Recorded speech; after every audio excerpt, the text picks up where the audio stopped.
আমরা লিখছি const arr is equal 1 2 3 4 5। আমাদের ইনপুট সিকোয়েন্স ডিফাইন করা হয়ে গেল। এখন আমরা রিডিউস কল করব এবং সাম বের করব। আমরা লিখছি const sum is equal array.reduce। এখানে রিডিউস একটা কলব্যাক ফাংশন নিচ্ছে।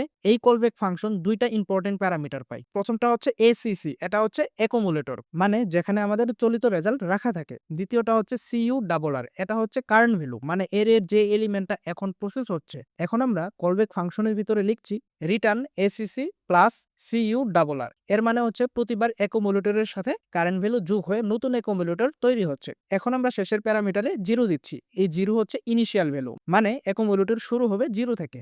যদি আমরা ইনিশিয়াল ভ্যালু না দেই তাহলে রিডিউস সাধারণত এর প্রথম এলিমেন্ট থেকেই অ্যাকুমুলেটর শুরু করে। এই কারণে অনেক সময় ইনিশিয়াল ভ্যালু দেওয়া ভালো, কারণ এতে আমরা পরিষ্কারভাবে ডিফাইন করে দিতে পারি অ্যাকুমুলেটর কোথা থেকে শুরু করবে। এখন আমরা রেজাল্ট প্রিন্ট করি। আমরা লিখছি console.log sum।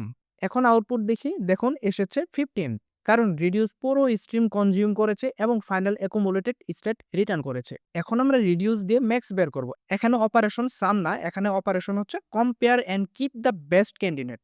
এখন আমরা আমাদের এর মধ্যে রিডিউস চালাচ্ছি। আমরা লিখছি const max is equal array.reduce, একটা কলব্যাক ফাংশন দিচ্ছি। এখান থেকে আমরা অ্যাকুমুলেটরকে নিচ্ছি এবং আমরা কারেন্ট ভ্যালুকে নিচ্ছি। এখন আমরা রিটার্ন করে দিচ্ছি math.max অ্যাকুমুলেটর এবং আমাদের কারেন্ট ভ্যালুটাকে। এবার আমরা ডিফল্ট ভ্যালু হিসেবে -ইনফিনিটি দিচ্ছি। ইনফিনিটি নিয়ে আমি একটু পরে বলছি। এখানে কলব্যাক ফাংশন প্রতিবার অ্যাকুমুলেটর আর কারেন্ট ভ্যালুকে কম্পেয়ার করছে এবং তাদের মধ্যে যেটা বড় সেটাকেই রিটার্ন করছে, তাই না?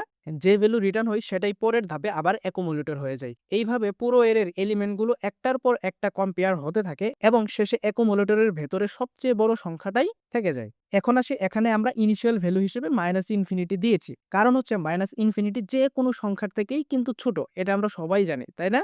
তাই প্রথমবার যখন কম্পেয়ার হবে তখন এর প্রথম সংখ্যাটাই হবে বড় এবং অ্যাকুমুলেটর সঠিকভাবে শুরু হবে। এইভাবে রিডিউস ধীরে ধীরে পুরো এর সবচেয়ে বড় সংখ্যাটা বের করে ফেলে। এখন রেজাল্টটা প্রিন্ট করি। আমরা লিখছি console.log max।